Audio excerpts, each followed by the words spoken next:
لله رب العالمين والصلاة والسلام على سيد الأنبياء والمرسلين أما بعد بسم الله الرحمن الرحيم والعصر إن الإنسان لفي خسر صدق الله العظيم وصدق رسوله النبي الكريم الأمين قال الله تبارك وتعالى في شان حبيبه مخبرا وآمرا إن الله وملائكته يصلون على النبي يا أيها الذين آمنوا صلوا عليه وسلموا تسليما امام الانبیاء خاتم الانبیاء نبی کریم رعوف الرحیم صلی اللہ علیہ وآلہ وسلم کا فرمانے عالی شان ہے جو شخص مجھ پر شفقت محبت الفت کی وجہ سے دن اور رات میں تین مرتبہ درود پڑھتا ہے، رب ذوالجلال پر یہ حق ہے کہ اس کے دن اور رات کے گناہوں کو بخش دے۔ تمام حضرات مل کر درود و سلام کا نذرانہ پیش کریں۔ الصلاۃ والسلام علیک یا رسول اللہ وعلی آلک واصحابک یا حبیب اللہ، الصلاۃ والسلام علیک یا نبی اللہ وعلی آلک واصحابک یا نور اللہ۔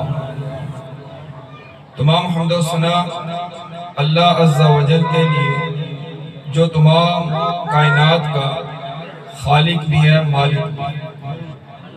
اللہ عز و جل کے حمد و ثنا کے بعد امام الانبیاء صلی اللہ علیہ وآلہ وسلم کی بارگاہ میں ہدیتاً تحفتاً نذرانہ درود و سلام کا اخراج پیش کرنے کے بعد تمام سامعین کرام السلام علیکم ورحمۃ اللہ وبرکاتہ۔ آج ہماری یہ بزم سعید محفل میلاد مصطفیٰ صلی اللہ علیہ وآلہ وسلم بسلسلہ اصال ثواب منعقد ہے۔ رب ذوالجلال سے دعا ہے رب ذوالجلال مرحومہ کی مغفرت عطا فرمائے، ہمارا آنا بیٹھنا پڑھنا سننا سنانا رب ذوالجلال اپنی بارگاہ کے اندر قبول و منظور فرمائے، آمین۔ رب ذوالجلال نے قرآن مجید قرآن حمید میں ارشاد فرمایا والعصر ان الانسان لفی خسر۔ اے محبوب آپ کے زمانے کی قسم انسان خسارے میں۔ انسان کو رب ذوالجلال نے تخلیق فرمائی، انسان کو پیدا کیا گیا۔ انسان کا اس دنیا کے اندر آنے کا جو مقصد ہے وہ رب ذوالجلال کو راضی کرنا ہے۔ انسان اس دنیا کے اندر جب آ گیا اب اس کا جو مقصد حیات ہے وہ اللہ عز و جل کو راضی کرنا ہے۔ ہر لمحہ جیسے جیسے انسان کی زندگی کا گزرتا جا رہا ہے اس کی زندگی کے جو لمحات ہیں وہ کم ہوتے جا رہے ہیں۔ انسان کی یہ جو زندگی دی گئی، انسان پیدا ہوا اس دنیا کے اندر، اس نے آنکھ کھولی، آیا اس دنیا کا نظام دیکھا۔ اب یہ ایک محدود ٹائم ہے، ایک مخصوص وقت ہے، اس کے بعد اس نے ایک نہ ایک دن اس دنیا فانی کو چھوڑ کر جانا ہے۔ اس لئے رب ذوالجلال نے قرآن مجید فرقان حمید میں ارشاد فرمایا ان الانسان لفی خسر، کہ انسان خسارے میں ہے۔ آگے بتایا کہ کون سے انسان اس خسارے سے بچ سکتے ہیں؟ الا الذین آمنوا وعملوا الصالحات، مگر وہ لوگ جو ایمان لائے وعملوا الصالحات اور نیک عمل کیے، وتواصوا بالحق وتواصوا بالصبر، وہ ایک دوسرے کو حق کی تاکید کرتے ہیں اور ایک دوسرے کو صبر کی وصیت کرتے ہیں۔ یہ چار عمل بتا دیے کہ انسان کی جو زندگی ہے جو خسارے میں جا رہی ہے، اگر وہ یہ 4 عمل کر لیتا ہے اس خسارے سے اس کی نجات حاصل ہو جائے گی۔ نمبر 1 ایمان لانا، کہ وہ اللہ عز و جل پر ایمان لائے، اللہ عز و جل کی وحدانیت، نبی پاک صلی اللہ علیہ وآلہ وسلم کی رسالت، دین اسلام کے احکام پر زندگی گزارتا، کامل یقین والا بندہ۔ نمبر 2 وہ عامل الصالحات، عمل کرنا ہے، بتا دیا کون سا عمل کرنا ہے، وہ عامل الصالحات، نیک عمل کرنا ہے۔ نیک عمل جو انسان کرے گا اس کے لیے اس دنیا کے اندر بھی نفع ہے اور آخرت کے اندر بھی نفع ہے۔ وَتَوَاصَوْا بِالْحَقِّ، اور آپس میں حق کی بات کہنا ایک دوسرے کو، اس کی تاکید کرنا۔ دین اسلام کے اندر نبی پاک صلی اللہ علیہ وآلہ وسلم کی جو امت ہے اس کے اوپر یہ فرائض ہے، امر بالمعروف و نہی عن المنکر کا وہ درس دے، بھلائی کی طرف اس کی دعوت دینی ہے اور جو برائی ہے اس سے روکنا ہے۔ نبی پاک صلی اللہ علیہ وآلہ وسلم کا فرمان عالی شان ہے، آپ صلی اللہ علیہ وآلہ وسلم نے ارشاد فرمایا، جب تمہارے سامنے برائی ہو رہی ہو تو اس برائی کو ہاتھ سے روکو، طاقت سے روکو، طاقت سے روکنے کا حکم دیا گیا، اور جو برائی کو دیکھے اور طاقت کا استعمال نہ کر سکے، پھر آپ صلی اللہ علیہ وآلہ وسلم نے ارشاد فرمایا کہ جب اس کے سامنے برائی ہو رہی ہو، طاقت کا استعمال نہ کر سکتا ہو، تو وہ اپنی زبان کا استعمال کرتے ہوئے اس برائی کو، سب سے پہلے تو ہاتھ کا طاقت کا استعمال کرنا ہے۔ اگر وہ ہاتھ کا استعمال نہیں کر سکتا تو اب حکم دیا گیا کہ زبان کا استعمال کرتے ہوئے اس برائی کو روکے، اور یہ دونوں عمل نہ کوئی کر سکتا، طاقت بھی استعمال نہیں کر سکتا، زبان بھی استعمال نہیں کر سکتا، تو آپ صلی اللہ علیہ وآلہ وسلم نے ارشاد فرمایا، جو تیسرا درجہ آپ صلی اللہ علیہ وآلہ وسلم نے ارشاد فرمایا، وَذَلِكَ أَضْعَفُ الْإِيمَانِ، کہ جب اس کے سامنے برائی ہو اور اس برائی کو دل کے اندر وہ برا جانے، یہ تیسرا درجہ ہے جس کے بارے میں آپ صلی اللہ علیہ وآلہ وسلم نے ارشاد فرمایا، وَذَلِكَ أَضْعَفُ الْإِيمَانِ، کہ وہ کمزور ترین درجہ ہے۔ سب سے پہلے تو طاقت سے روکا جائے، پھر زبان سے روکا جائے، اور یہ بھی عمل نہ ہو تو پھر کم از کم اس برائی کو انسان اپنے دل کے اندر برا جائے، دین اسلام کے احکام کے مطابق زندگی گزاری۔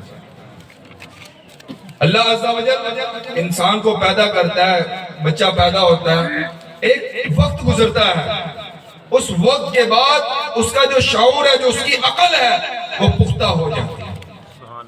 بچہ بھی جوان ہو رہا ہوتا ہے، اپنی زندگی کے اندر وہ بڑھ رہا ہے، اب جیسا اس کے ذہن کے اندر جو چیز بٹھاتے جائیں گے وہ نقش ہوتی جائے گی، ایک وقت ایسا آئے گا وہ شعور کے اعلیٰ درجے میں پہنچ جاتا ہے، جسمانی طور پر بھی اور عقلی طور پر بھی رب ذوالجلال اسے اتنی طاقت عطا فرماتا ہے جو وہ کرنا چاہے وہ کر سکتا ہے، اپنی عقل کے بل بوتے پر بھی اور اپنے جسمانی طور پر بھی۔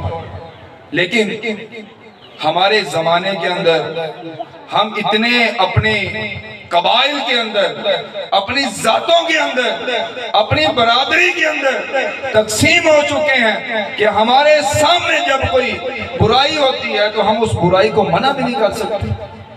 انسان شعوری طور پر جانتا ہے یہ کام غلط ہو رہا ہے، لیکن ہم اپنے قبائل، اپنی ذاتوں میں اتنے تقسیم ہو چکے ہیں کہ ہمیں وہ سامنے والی برائی جو شریعت منع کرتی ہے ہم اس برائی کو بھی نہیں روک سکتے۔ نبی پاک صلی اللہ علیہ وآلہ وسلم کے فرمان، قرآن، ان کے احکام کے خلاف کوئی بھی عمل کرے، یہاں تک کہ ماں باپ بھی شریعت کے احکام کے خلاف عمل کرتے ہیں تو انہیں بھی روکا جائے گا۔ لیکن ہم یہ کہتے ہیں کہ لوگ کیا کہیں گے، میں اس عمل سے روکتا ہوں تو لوگ مجھے برا بھلا کہیں گے۔ اپنی تمام کے ساتھ دوستی برقرار رکھنے کے لیے ہم اس برائی کو منع ہی نہیں کرتے۔ وہ برائی بڑھتے بڑھتے ہمارے اپنے خاندان، اپنے گھر کے اندر آ جاتی ہے۔ اگر کوئی محلے کے اندر کوئی بچہ گالی گلوچ کرتا ہے، گالی بکتا ہے، بات کے اوپر اس کی زبان سے گالی نکلتی ہے، ہم اسے منع نہیں کرتے۔ ایسا بھی ہوتا ہے کہ وہ کسی نہ کسی کی بات ضرور سنتا ہے۔ اگر وہ ماں باپ کی بات نہیں سنتا تو کسی دوست احباب کی بات تو سنتا ہوگا، اس محلے کے کسی بزرگ کی بات تو سنتا ہوگا، کسی نہ کسی ایک فرد کی وہ بات ضرور سمجھتا ہوگا، لیکن وہی فرد آگے بڑھنے کی کوشش ہی نہیں کرتا۔ آپ صلی اللہ علیہ وآلہ وسلم کی بارگاہ کے اندر ایک صحابی رسول جانے لگے، عرض کی یا رسول اللہ کچھ نصیحت کے موتی ارشاد فرمائے۔ تو آپ صلی اللہ علیہ وآلہ وسلم نے ارشاد فرمایا لا تسبوا احدا، کہ کسی کو گالی نہ دینا۔ وہ فرماتے ہیں آپ صلی اللہ علیہ وآلہ وسلم نے مجھے انسان کو گالی دینے سے منع کیا تھا، میں نے اس کے بعد کبھی کسی جانور کو بھی گالی نہیں دی۔ ہماری محافل کا مقصد کیا ہوتا ہے؟ یہ جو اتنا انتظام کیا جاتا ہے یہ احصال ثواب کا مقصد ہے۔ جب بیان ہوئی، تربیت ہوئی، اس کے اندر تمام معاملات، پھر ہم کچھ نہ کچھ ضرور سیکھیں۔ ہم نے اگر 100 باتیں سنی ہیں تو 100 میں سے کم از کم اپنی زندگی کے اندر یہ لازم کریں کہ میں نے کسی ایک بات پر تو آج سے عمل شروع کر دینا۔ جمعے میں جائیں، شروع سے بیان سنیں، آخر تک سنیں، اپنی زندگی کے اندر کسی نہ ایک بات کو اپنانے کی کوشش کریں کہ میں نے یہ اس جمعے یہ بات سنی ہے تو میں اپنی طبیعت کے اندر اس کو شامل کروں۔ جب کوئی برائی ہو، اس برائی کے بارے میں منع کیا جائے تو پھر اس برائی کو ختم کرنے کی کوشش کریں۔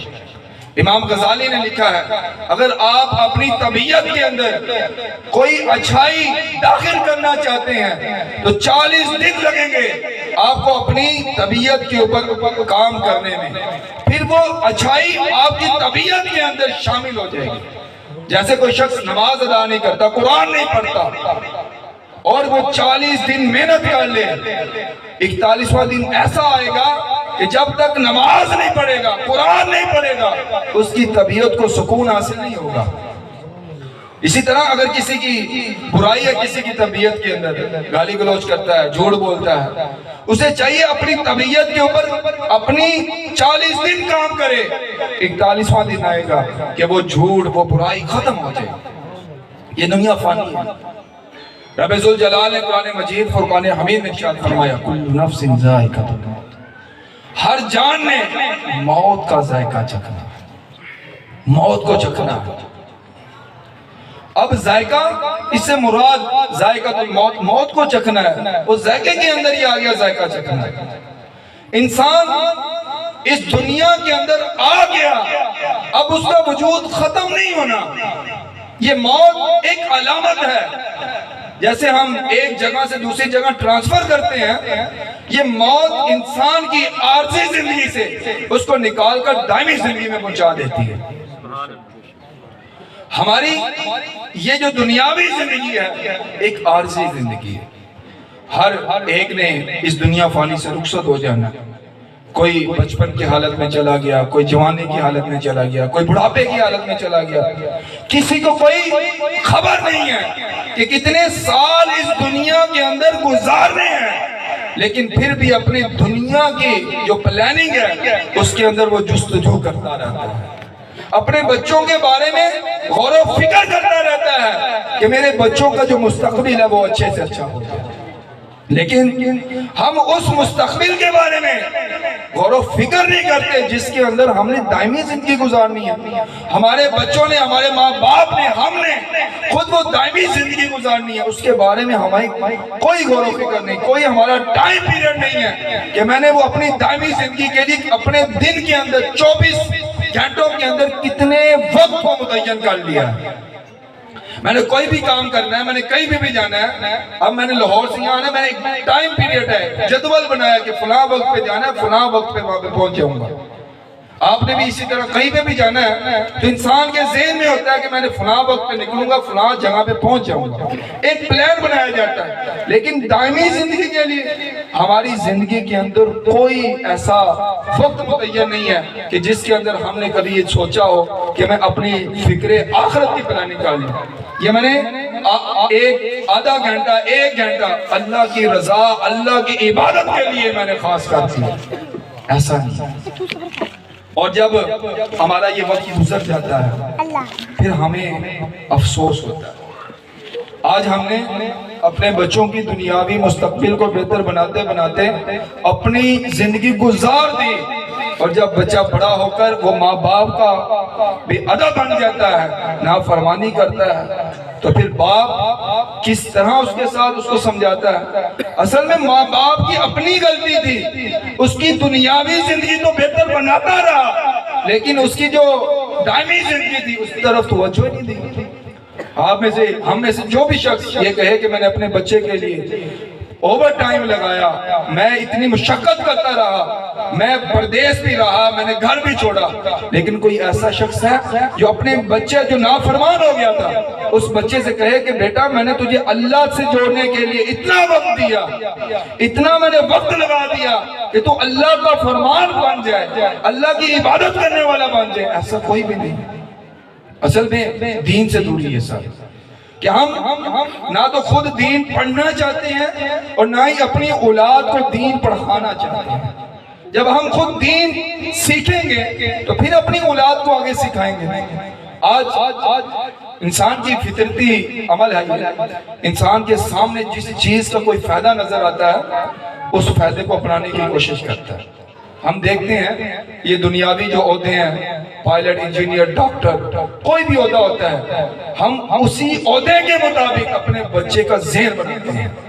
بیٹا میں نے تمہیں انجینئر بنانا ہے، ڈاکٹر بنانا ہے، پائلٹ بنانا ہے، لیکن کبھی ہم نے یہ کہا ہی نہیں کہ بیٹا میری یہ خواہش ہے تم حافظ قرآن بن جاؤ، عالم دین بن جاؤ. کیوں؟ ہمیں اس کی فضیلت کے بارے میں پتہ ہی نہیں ہے. ہم تو اس دنیا کا اعلیٰ سے اعلیٰ مرتبہ پسند کرتے ہیں. تو آپ صلی اللہ علیہ وآلہ وسلم نے جس مرتبے کو پسند فرمایا، آپ صلی اللہ علیہ وآلہ وسلم نے ارشاد فرمایا خیرکم من تعلم القرآن وعلمہ، تم میں سے بہترین وہ شخص ہے جو خود قرآن سیکھے اور دوسروں کو سکھائے. ہم حفظ نہیں کر سکے، کوئی بات نہیں، فرض نہیں ہے، لیکن ہم اسے دیکھ کر تو پڑھیں، ہم ہر روز اس کی تلاوت تو کریں. جس گھر کے اندر قرآن پڑھا جاتا ہے اس کے اندر خیر و برکت شامل ہوتی ہے. جس گھر کے اندر سورہ بقرہ پڑھی جاتی ہے اس گھر کے اندر کبھی جادو ٹونا نہیں ہوتا. اگر جادو ٹونے کے کوئی اثرات ہوں تو سورہ بقرہ پڑھے، ختم ہو جائیں گے. جس گھر کے اندر رزق کے معاملے میں تنگی ہو وہ سورہ واقعہ کو پڑھے، اور زیادہ معاملات ہوں تو ہر نماز کے بعد 19 مرتبہ 21 مرتبہ سورہ کوثر کی تلاوت کریں. دیکھیں رب ذوالجلال کتنا رزق عطا فرمائے گا. حضرت عبداللہ بن مسعود رضی اللہ تعالیٰ عنہ بیمار تھے، قریب المرگ تھے. صحابہ کرام علیہم الرضوان، حضرت امیر المؤمنین حضرت عمر فاروق رضی اللہ تعالیٰ عنہ، آپ نے ان کے گھر تشریف لے گئے، ان کے لیے تحفہ لے کر گئے. نعرہ تکبیر، نعرہ رسالت، نعرہ رسالت، نعرہ حیدری، محفل میلاد مصطفیٰ. حضرت عبداللہ بن مسعود رضی اللہ تعالیٰ عنہ بہت بڑے صحابی رسول ہیں. اب جب قریب المرگ تھے حضرت عمر فاروق رضی اللہ تعالیٰ عنہ آئے، تحفہ پیش کیا، اور آپ نے وہ تحفہ لینے سے انکار کر دیا. حضرت عمر فاروق رضی اللہ تعالیٰ نے فرمایا آپ نہ لیں، آپ کی بیٹیوں کے کام آئے گا. حضرت عبداللہ بن مسعود رضی اللہ تعالیٰ نے فرمایا میں نے اپنی بیٹیوں کو سورۃ الواقعہ سکھا دی ہے، اب انہیں کسی چیز کی ضرورت نہیں. رسالہ ثواب کے سلسلے میں جب انسان فوت ہو جاتا ہے، جب انسان اس دنیا فانی سے رخصت ہو جاتا ہے، کوئی ایسا عمل نہیں ہے کہ اس کے درجات کے اندر اضافہ کر سکے. لیکن 3 عمل ایسے ہیں اگر کوئی شخص اس دنیا کے اندر کر گیا، جب تک وہ جاری و ساری ہوں گے کرنے والے کے نامہ اعمال میں اضافہ ہوتا رہے گا۔ سبحان اللہ۔ نمبر 1 صدقہ جاریہ۔ صدقہ جاریہ سب کیا مراد ہے؟ ہر شخص اپنے مراد ہوتا ہے، ہر وہ خیر کا عمل جس سے دین کی وجہ سے کسی شخص کو، کسی مسلمان کو فائدہ حاصل ہو، آپ نے راستہ کشادہ کر دیا، یہ بھی صدقہ جاریہ ہے۔ آپ نے راستے ٹوٹا ہوا تھا اس کو پختہ کر دیا، یہ بھی صدقہ جاریہ ہے۔ اسی طرح راستے کے اندر پتھر پڑا تھا، اس پتھر کو اٹھا کر کہ کسی مسلمان کو تکلیف نہ پہنچے، یہ بھی صدقہ جاریہ ہے۔ ہر وہ عمل جس سے مسلمان کو فائدہ حاصل ہو وہ صدقہ جاریہ ہے۔ تو جب انسان ایسا کوئی عمل کر جاتا ہے، مرنے کے بعد بھی اس کے درجات میں اضافہ ہوتا ہے۔ نمبر 2 علم نافع۔ آپ نے کسی کو قرآن سکھایا، دین کی تعلیم دی، اس میں برائی تھی، برائی سے اچھائی کی طرف لے آئے، جب تک وہ ہوتا رہے گا وہ کرنے والے کے نامہ اعمال میں اضافہ ہوتا رہے گا۔ نمبر 3 نیک اولاد۔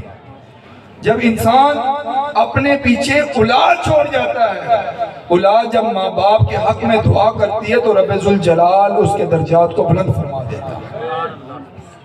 ماں باپ حیات ہیں یا دونوں میں سے کوئی بھی، یا دونوں اس دنیا فانی سے رخصت ہو چکے ہیں، ان کی حیات میں، ان کی وفات میں، دونوں میں ماں باپ کے حق میں دعا کرنے کا حکم دیا گیا ہے۔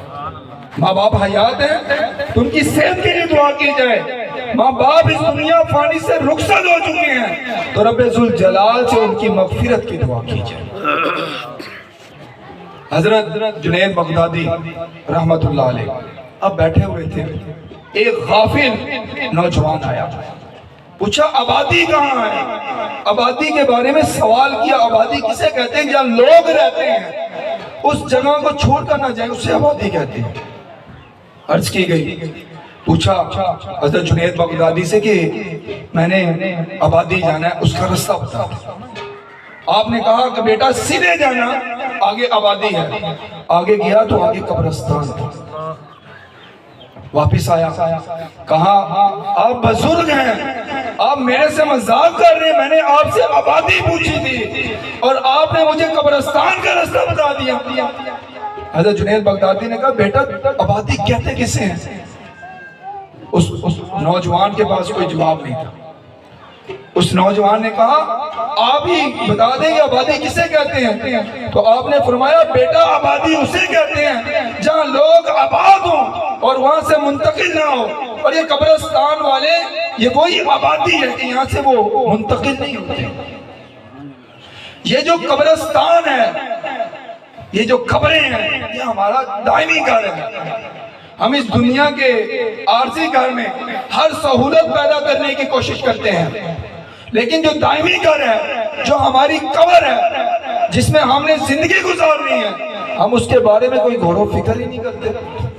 آج ہمارے قبرستان کا کیا حال ہو چکا ہے؟ چور، ڈاکو، جواری ہمیں قبرستان سے ملتے ہیں، اور اسی طرح ہم خود جب قبرستان کے اندر گھاس وغیرہ اگاتی ہے اس میں جانوروں کو چھوڑ دیتے ہیں۔ یہ تو ہمارے دائمی گھر تھے جو ہم اپنے ہاتھوں سے خراب کر رہے ہیں، ہمیں تو حفاظت کرنی چاہیے تھی، اور لیکن ہم اسے خراب کرنے کی طرف جستجو کرتے رہتے ہیں۔ اور بتایا گیا تیاری اس کی کرو جو دائمی گھر ہے، نہ کہ اس گھر کی جہاں پہ عارضی زندگی گزارنی ہے۔ ایک بزرگ گزرے ہیں حضرت بدایو، آپ کے گھر کے اندر چوری ہو گئی۔ جب چوری ہوئی آپ قبرستان کے اندر جا کے بیٹھ گئے، لوگ آئے، کہا بزرگوں جا کے پولیس اسٹیشن کے اندر جا کے رپورٹ درج کروائیں، آپ تو یہاں پہ آ کے قبرستان میں بیٹھ گئے، چور کا پتہ کروائیں تاکہ آپ کو ملزم مل جائیں۔ آپ نے فرمایا جو چوری کرنے والے تھے وہ بندوں سے تو بچ سکتے ہیں، اس دنیا سے تو بچ سکتے ہیں، لیکن آنا کہاں ہے؟ اسی قبرستان میں آنا، وہاں پر بیٹھ کے ان کا انتظار کر رہے تھے۔ اور انسان کوئی بھی عمل ہے وہ اللہ کی رضا کے لیے کرے۔ ہماری اس محفل کا مقصد کیا ہے؟ 3 باتیں اپنے ذہن میں رکھیں۔ نمبر 1، اصالہ ثواب۔ اصالہ ثواب ایسا کریں جو عمدہ طریقے سے ہو، نہ کہ لوگوں کو دکھلاوا مقصود ہو۔ کوئی بھی ایسا عمل جس میں تھوڑا سا بھی ریاکاری کا عضو شامل ہو جاتا ہے تو اللہ عز و جل اس عمل کو قبول نہیں فرماتے۔ آپ نے بہت وسیع انتظام کیا، لیکن ادنا سا بھی کوئی عمل ریاکاری کا شامل ہو گیا تو وہ تمام کا تمام جو عمل تھا وہ ضائع کر دیا جاتا ہے، ضائع کر دیا گیا۔ جب انسان فوت ہوتا ہے، ایک تو اس کی دنیاوی موت ہے، جب انسان موت ہوتا ہے قبر میں جاتا ہے، قبر کے اندر اسے پانی نظر آتا ہے اور اسے گویا ایسے محسوس ہو رہا ہوتا ہے کہ وہ دوبارہ مر جائے گا۔ اتنا پانی کہ اسے محسوس ہو رہا ہے وہ ڈوب جائے گا۔ ینتظر، وہ منتظر ہوتا ہے اپنے پیچھوں کا، اپنے پیچھے جو چھوڑ کر آیا ہے، باپ چھوڑ کر آیا، ماں چھوڑ کر آیا، بیٹے چھوڑ کر آیا، اولاد چھوڑ کر آیا، دوست چھوڑ کر آیا، جو بھی دوست احباب وہ پیچھے چھوڑ کر آیا، ان کا منتظر ہوتا ہے کہ وہ اس کے لیے صالح ثواب کرے۔ اور جب وہ صالح ثواب کا منتظر تھا اور صالح ثواب کیا گیا، اب یہاں پر جو آپ نے بات کو سمجھنا ہے، انسان قبر میں چلا گیا، اب وہ منتظر ہے اپنے پیچھے والوں کا کہ وہ صالح ثواب کرے۔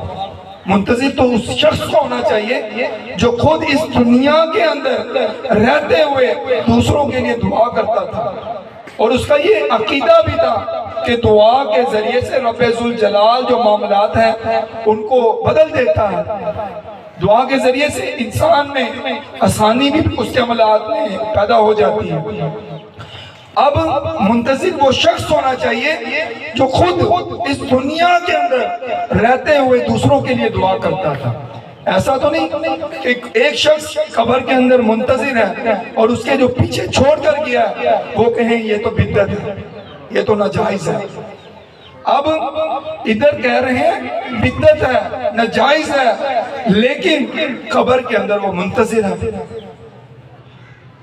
جب جان بین دونوں کی طرف سے ان کا بھی عقیدہ ہو کہ صالح ثواب اور دعا کے ذریعے سے مردہ کو فائدہ پہنچتا ہے، تو پھر دیکھیں جب وہ ان کے لیے دعا کریں گے تو رب ذوالجلال اس کے درجات کو بلند فرما دے گا۔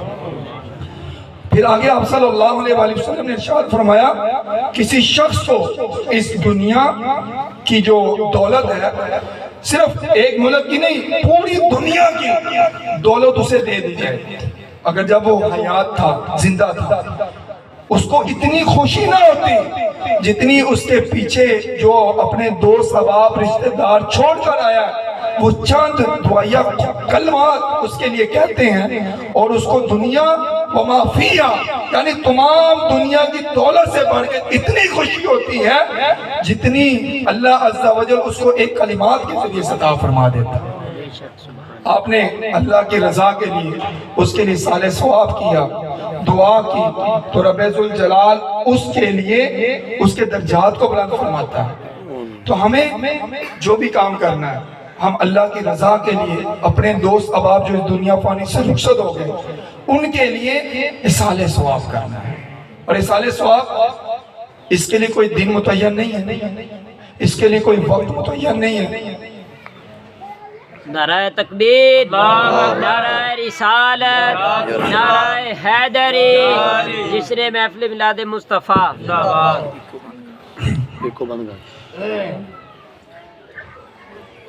کوئی وقت متعین نہیں، کوئی دن متعین نہیں، یہ ہم وقت رکھتے ہیں صرف اور صرف تاکہ ہمارے جو دوست احباب ہیں وہ اکٹھے ہو جائیں۔ آپ اٹھتے بیٹھتے، آپ چلتے پھرتے، آپ اصالہ ثواب کر سکتے ہیں۔ آپ نے درود شریف پڑھا، کلمہ پڑھا، یہاں تک کہ جب ہم نماز پڑھتے ہیں تو نماز کے اندر بھی تو ہم اپنے والدین کے لیے دعا کرتے ہیں، ربنا اغفر لی ولوالدی۔ تو چلتے پھرتے اپنے ماں باپ کے لیے جن کے جو بھی اس دنیا فانی سے رخصت ہو گیا ان کے لیے یہی ہے کہ ہم اٹھتے بیٹھتے ہر روز اللہ عز و جل کی بارگاہ کے اندر دعا کریں. ہم نے کسی کی بھی سفارش لگوانی ہو تو ہم ایک جو کلمات ہوتے ہیں پورے بنا کر، نہ تو اس میں کوئی زیادتی کرتے نہ کوئی کمی کرتے ہیں، بڑے بنا چڑھا کر ان الفاظ کو، کلمات کو ادا کیا جاتا ہے. آج ہمارا یہ ٹرینڈ بن چکا ہے کہ ہم اصال ثواب کے لیے کہتے ہیں کہ کسی نہ کسی قاری صاحب کو بلا لیا، کسی کو بھی بلا لیا. اب ان کے اصال ثواب کا کیا طریقہ ہے؟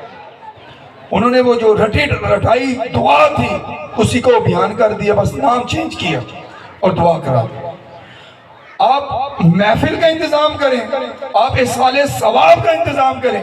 جب تک آپ خود ذوق کے ساتھ، لطف کے ساتھ اس کے اندر شریک نہیں ہوں گے تو اس کا آپ کو فائدہ کیسے پہنچے گا؟ آپ نے انتظام کیا لیکن ہم خود بیٹھ کر اس کے اندر اصال ثواب نہ کریں، ہم باقی دیگر معاملات کو دیکھتے رہیں، ایسا ہرگز نہ ہو. آپ ہر روز کی بنیاد پر ہم یہ نہ رکھیں کہ ہم نے ایک خاص دن متعین کر لیا، صرف اسی دن اپنے اہل و عیال کے لیے اصال ثواب کرنا ہے، ایسا ہرگز نہ کریں. جیسے ہمیں ضروریات زندگی کی ہر روز ضرورت پڑتی ہے، اسی طرح ہمارے جو اس دنیا فانی سے احباب رخصت ہو چکے ہیں، ہم ان کے لیے ہر روز کی بنیاد پر ان کے لیے اصال ثواب کا انتظام کریں.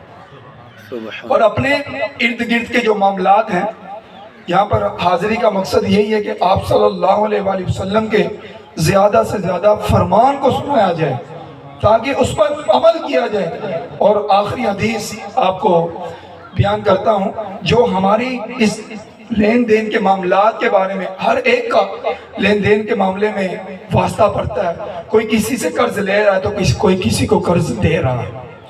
جو رحمت ہے نا اس کے کچھ اسباب ہوتے ہیں. اللہ عز و جل کی جو رحمت حاصل کرنے کے کچھ طریقے ہوتے ہیں کہ ان طریقوں کو اپنایا جائے تو پھر وہ رحمت حاصل ہوتی ہے. ان اسباب میں سے ایک یہ ہے کہ انسان اپنے ماں باپ کے لیے دعا کرے، ان کے لیے استغفار کرے، اور جو ماں باپ اس وعدہ کر گئے تھے اس وعدے کو پورا کریں. اور جو ماں باپ کی جو نسبت سے جو رشتہ دار ہیں ان رشتہ داروں کے ساتھ اسی طرح اس نے سلوک کیا جائے جس طرح ماں باپ کی حیات کے اندر ان کے ساتھ اس نے سلوک کیا جاتا ہے. اور نمبر 2 صبر. انسان کو مختلف چیزوں سے آزمایا جاتا ہے.